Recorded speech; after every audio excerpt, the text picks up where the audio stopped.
Hey everyone, it's Natch here doing another review for games and how getting 100% by completing the trophy list can help your mental fitness. Please keep in mind everything here is just my opinion, based on my own life experience. There are some professional studies out there that would suggest I'm on the right track, but for now, I'm here to just spread the word and help people look at gaming as more than just entertainment.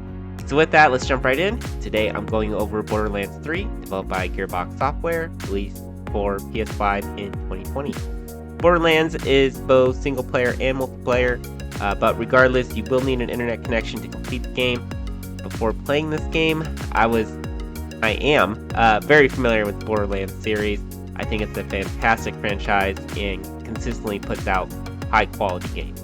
I was really looking forward to this one, and having now completed it, I gotta say, Gearbox just keeps putting out the hits. So kudos to them for another success.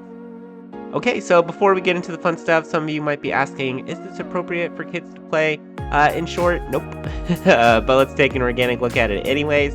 The ESRB rating for Borderlands is 17 and older for blood and gore, intense violence, sexual themes, strong language.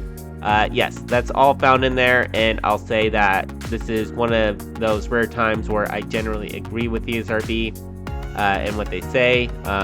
And for me, the game is suitable for young adult, 18 and older. Although some of the graphics and dialogue can be adjusted to accommodate younger audiences or those who just prefer not to have that. It just doesn't really do the trick in a practical sense for what the game was made and how it was intended to be played and viewed. But it is a nice option to have out there. Alright, so some of you may be wondering just how long will this take to get 100%? Well, to be honest, a lot of that will depend on the skill set of the player. For me, I expect Borderlands would take me over 65 hours to get 100%. I came in just around 72 hours, so I definitely feel confident in saying, in my opinion, it would take anyone reasonably at least 66 hours to get 100%. There are some beneficial cheats and glitches to use, and multiplayer can help reduce completion time by a lot. However, there are negative glitches that can happen during multiplayer, so it's kind of a pick your poison kind of situation if you're looking to speed things up. And if you'd like to see the guides I use, they will be in the video description below. Okay, so now to the fun stuff. As you know, the whole point of my channel is to help educate and promote gaming for mental fitness. I truly believe you can improve so many mental abilities just by earning 100% in a game, rather than just playing that game for fun. For Borderlands, I'd say its trophy list mostly improves mental reflex. And look, mental reflex is invaluable. It's your brain's automatic reaction to certain situations, a form of instinct. Think of it as something fragile slipping out of your hands. Your instinct kicks in and you would automatically react and attempt to either grab it or secure it before it hits the ground, or just move away to avoid injury. And there's not a lot of safe and entertaining ways to help improve that kind of ability, unless put in those, hard situations, as it requires a lot of repetition. So being able to improve your brain's reflex by playing this game is a great way to mental fitness. The trophy that best highlights this is good against remotes is one thing, which requires you to get a perfect score in a shooting range. Easier said than done, especially when each time you try it is randomized. And don't get me wrong, there are a handful of other trophies that challenge a player's reaction skills. So all in all, this again just a great game for mental fitness. Before we call it a wrap here, let's talk a bit about improvements.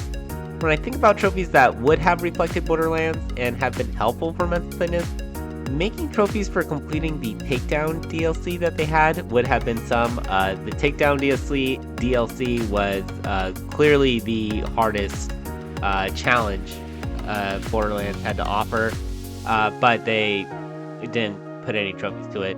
I also think adding time trials would have been great, and having some problem-solving quests would have been fun to do too. It kind of would have been a branch out, but it would have gave the developers and team, something kind of fun to do within the Borderlands world. Just things for Gearbox to consider for future installments for a series. Okay, that's a wrap. Again, I thought Borderlands was a fantastic game. In addition to that series, I would highly recommend playing it if you're looking to build mental reflex. And if you have any questions about this game or mental fitness in general, or just want to talk about your experience with Borderlands, feel free to leave a comment or message me. I will do my best to answer any questions in a reasonable time. Alright everyone, that's another review in the bag. If you want to watch me play live and even join in on my multiplayer games, follow me on Twitch. If you'd like to hear more about mental fitness, my game previews and initial impressions, then go on over and follow my Instagram. If you'd like to help choose what games I should play next or guess how long they'll take, you can do that over on X. That's where I do my polls. Keep a look out there. And finally, as always, thanks for watching, and I'll see you all on the next video. Bye!